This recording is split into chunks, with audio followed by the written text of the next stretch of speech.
And welcome to another edition of In the Zone with Joan.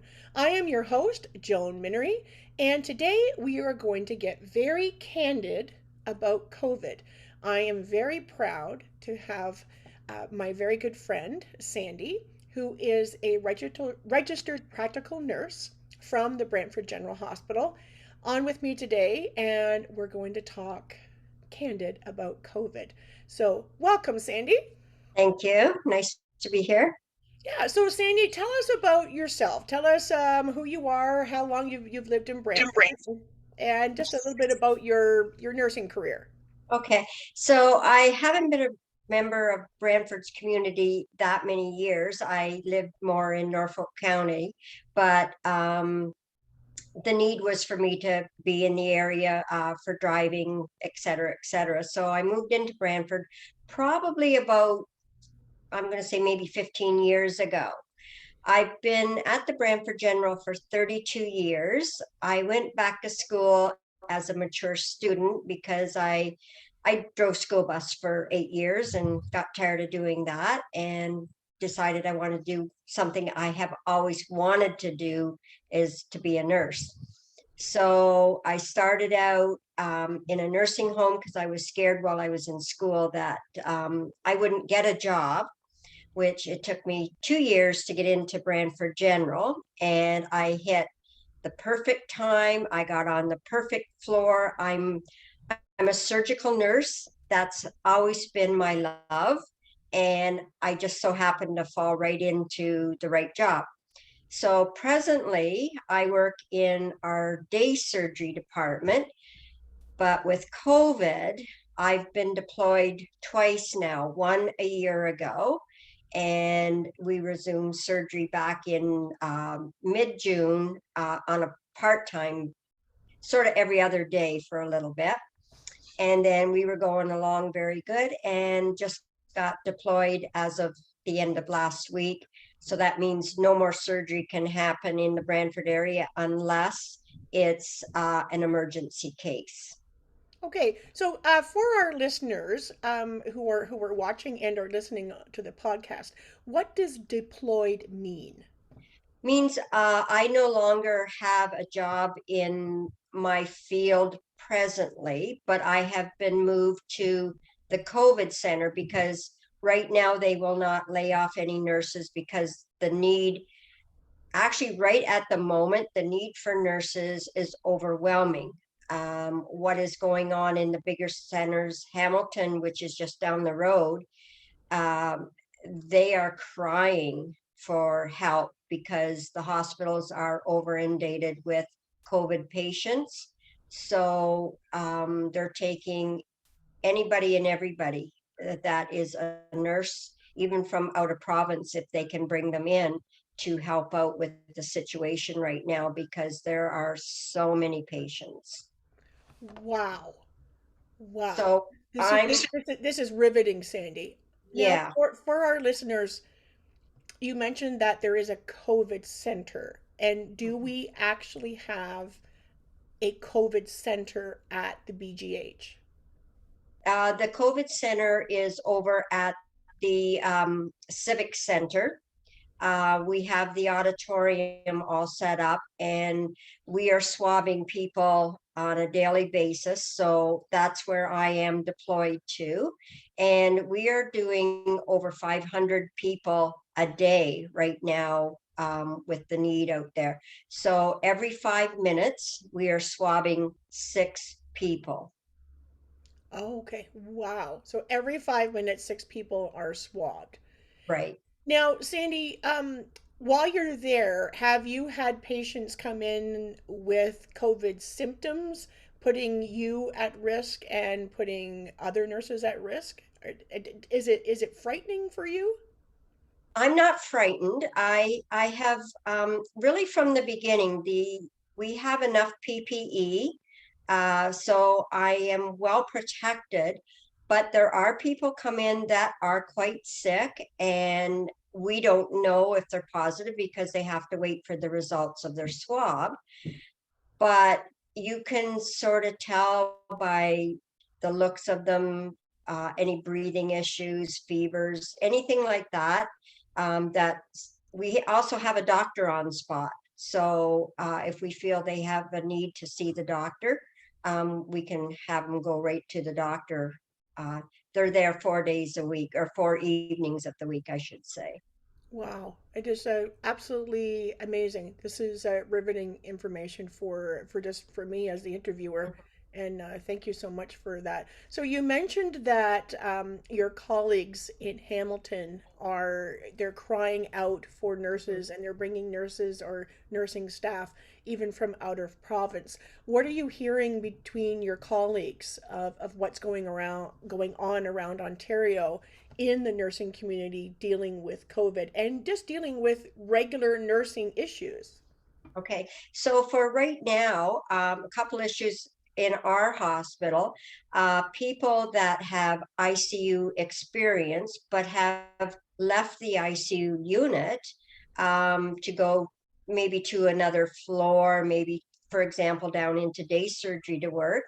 They are being deployed back to the units to help out because of the influx of patients that I was saying is happening. Down in Hamilton, the need is so great. They are setting up the army tents that are becoming a field hospital. So they need staff. So there is quite a few members from our hospital that joined a team, and they've been deployed down to the Hamilton area to help out. Okay, and that's the type of MASH unit that we have been seeing Absolutely. yeah, Yes, on the news, and yeah, the army type of hospitals. correct. So, Sandy, this is a tough question, although I'm pretty sure I know what you're going to say. What what are your thoughts about individuals in our community and around the world who are saying that COVID is a hoax, that it doesn't exist, that this is nothing more than a rare type of flu, and it's just a little bit worse than having a bad cold. I get rather upset with them for the fact that they may have not seen what happens to a patient that is on a ventilator in the hospital, what is happening to these patients. They're very sick. They have tubes all over their bodies for various things, whether it's IV, whether it's to feed them, to help them breathe, everything like that. Once you see a patient in ICU and know what's going on and how the nurses have to care for them. For example, when they're prone, which means they're lying on their stomach because you want as much air that can get into those lungs as possible, it takes 5 people to turn one of those patients when they do their turns. So, for example, they're on their belly for approximately, I do believe it's 16 hours, and then they're on their back for the remainder of the day. And they have to keep switching that out with these patients. So, anybody who says that this is not real, you need to be able to come into the hospital just once and to see a loved one that is in hospital in that kind of condition, and family cannot come in and see them. So when they do take them off the ventilators, the nursing staff have iPads that they will connect so that they can say hello. You know, families will sometimes read subconsciously, maybe they're not awake yet, but family feel if they can read or say, I love you, anything like that, in hopes they hear them and wake up. Sometimes they don't wake up, and it's hard on families not being at bedside. So anybody who thinks this is a hoax, they really need to be in my shoes just once and be able to see what is going on.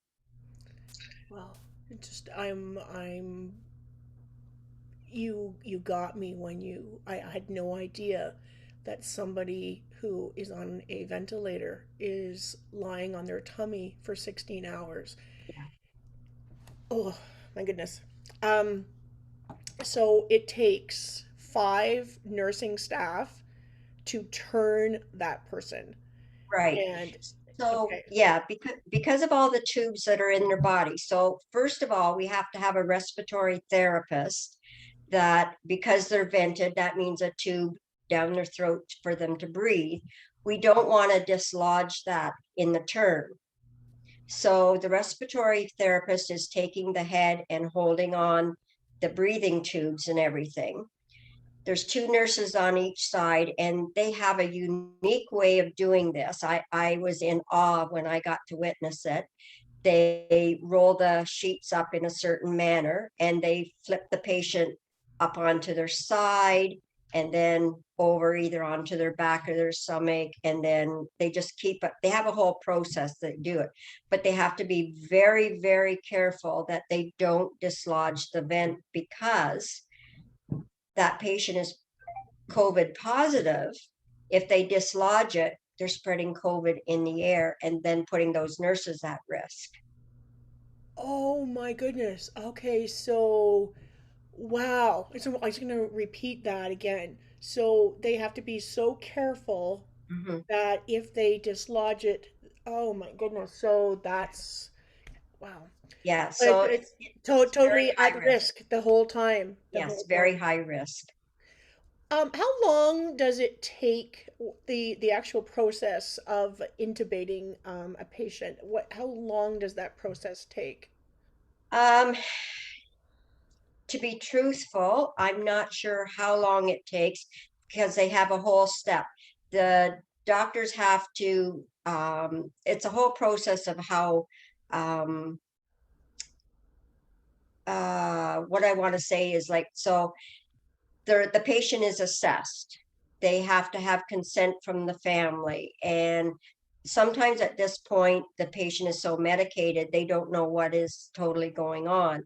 And then they have to take them into another room where they have proper ventilation in the room, because they're exposing the airway. So they don't want to expose the nurses and doctors as they're intubating. So it's a whole process. So I'm going to say probably the intubation part can be very quick of getting the tube in, but it's everything all together. I'm going to say probably about a good half an hour. Okay. Well, okay. And once that tube is in, then the patient at some point is every day on their tummy for 16 hours. Yes, And and and then they're turned. yes, exactly. So these people can be on a ventilator. I know some of them that have been on 30, 40 days before they're taken off. Um, I hear now, I don't know if we're doing it in Brantford or not, or which hospitals, but I'm hearing that the expectancy is, if you're not 70% going to survive it, they're not going to ventilate people. So it, that's the unfortunate part. They are deciding who lives and who they have to let go. Okay.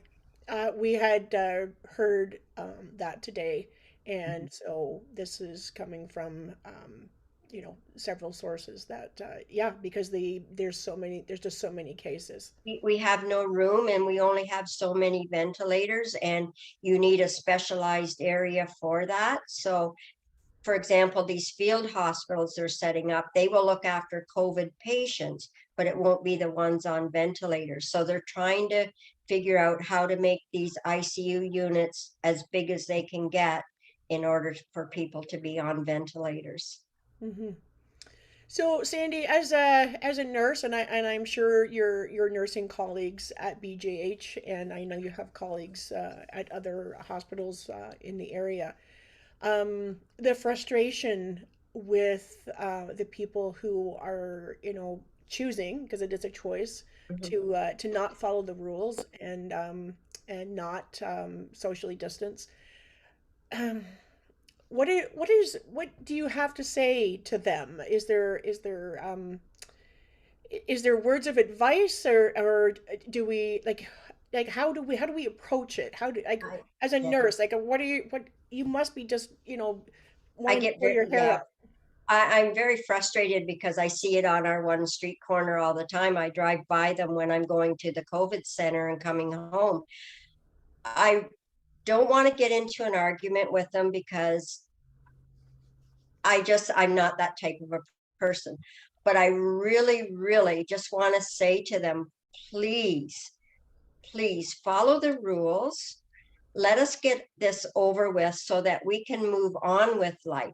If you're going to keep doing these actions, we are never going to get out of these outbreaks. And the thing is, we've already been in it over a year. It's going to go on for another year if people please do what you have to do. Isolate, especially if you have symptoms.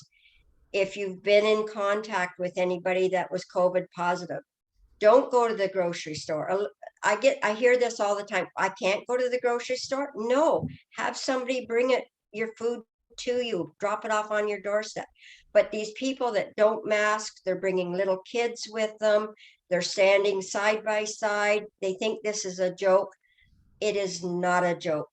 Please do your part so we can get over this and life can go on again. Sandy, you said you've been a nurse for 32 years, and Yes. you obviously were a nurse during the SARS outbreak and the H1N1. Do you see any similarities between SARS and this, or is this something completely different? Is this This is, is yeah, this the worst thing you've ever seen in your yeah, 32 years? yeah. Because we got over SARS fairly quick. I mean, it was several months worth, but we got over it fairly quick.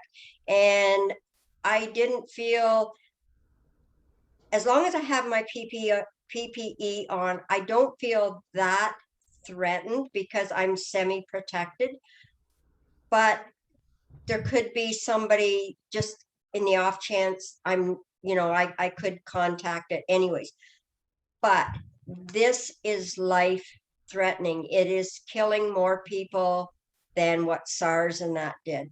And it's just something that because it's mutating, it's doing different forms. We just think we have it nabbed. It does something else and it's just not going to go away. But we need help from everybody. And it's worldwide, not just here in Brantford, it's worldwide. If everybody would do their part, we could get through this. Yeah, amen to that. So, just from a personal standpoint, I am a performer. I'm a musician and Mhm. a professional performer.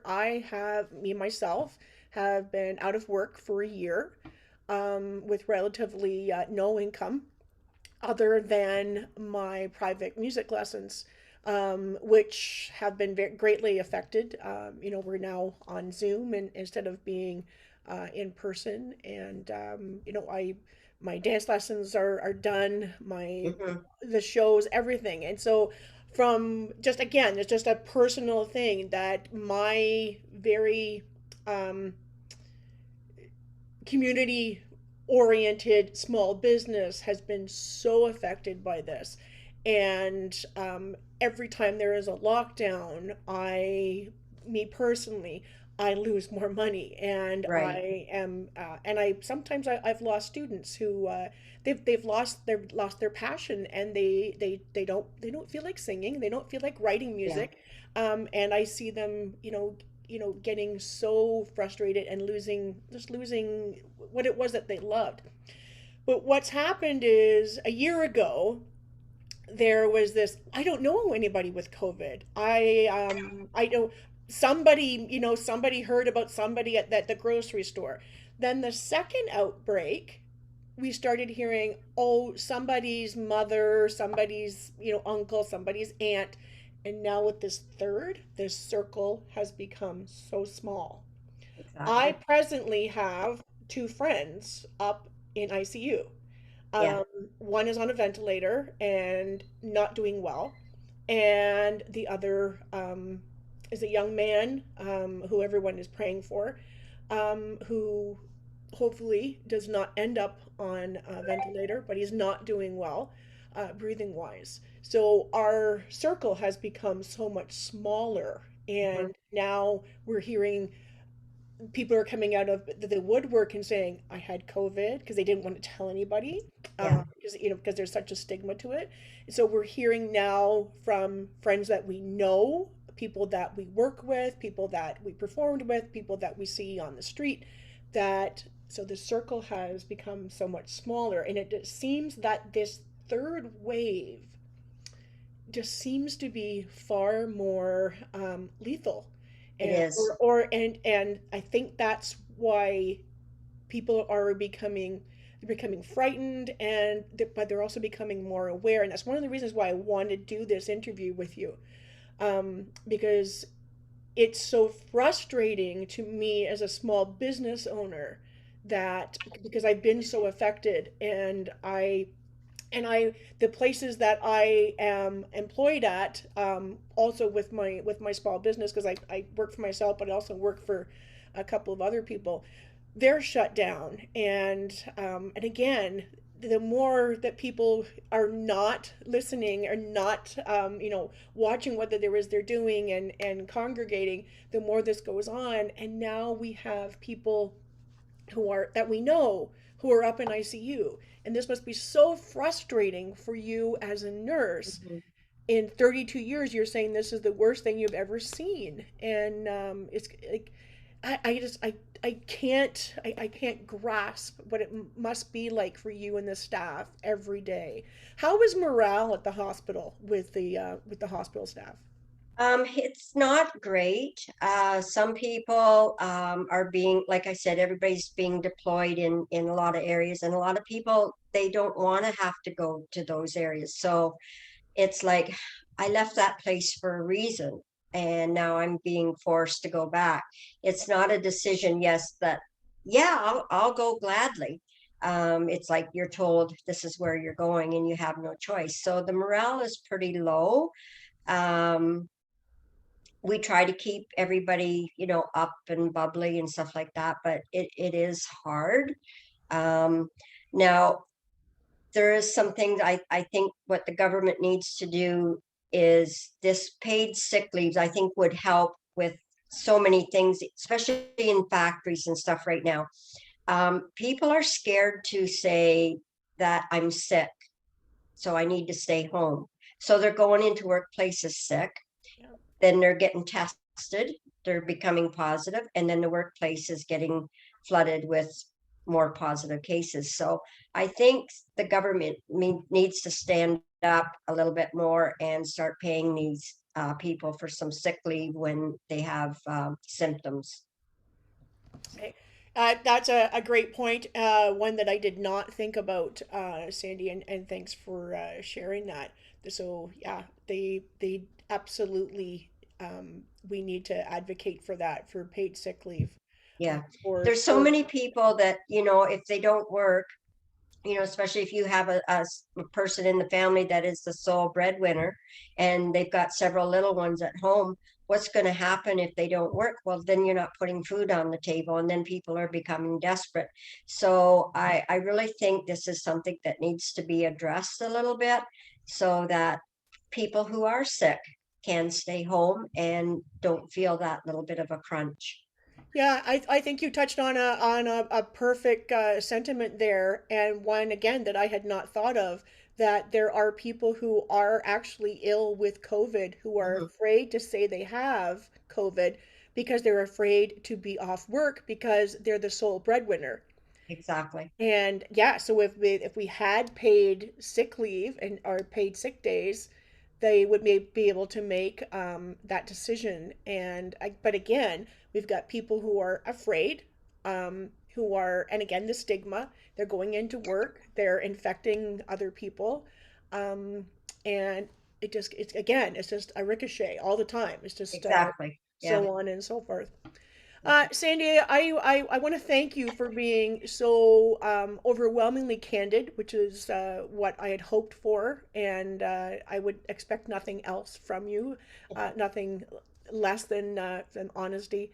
Um, on behalf of the entire city of Brantford, I want to say thank you to you and the staff at BGH and all of the long-term care facilities and the residences for individuals with special needs, for stepping up to the plate, and for all of the work that you're doing, not just with COVID, but what you do every day. You had mentioned, and I will finish with this thought, that you are a surgical nurse and that your surgeries are not being done. So Correct. that means that people who were awaiting something are now being pushed to the back burner. This is another thing that's happening with COVID, that if we could nip this in the butt, that lives that are being affected and some who are being impacted on long term would be so much better off if we could just get a handle and on this, and another reason to start listening to people like yourself who are asking people to mask and asking people to stay home and asking people to adhere to the rules. There are people who are now not getting cancer surgeries. They're now not getting surgeries for for limbs and for various things because of people who are choosing, and it is a choice, choosing It not is. to.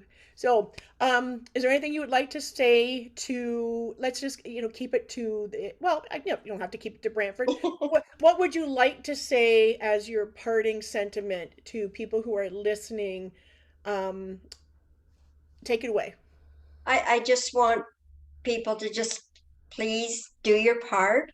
I'm doing mine, and I know we can win this thing. It's just going to take a little bit of time, but please just everybody do your little bit of part and we can get there. Okay. Thank you so much, Sandy. And You're again, welcome. we've been speaking to Sandy, who is an registered practical nurse here at the Brantford General. She has been a nurse for 36 years, right? 32. 32 years.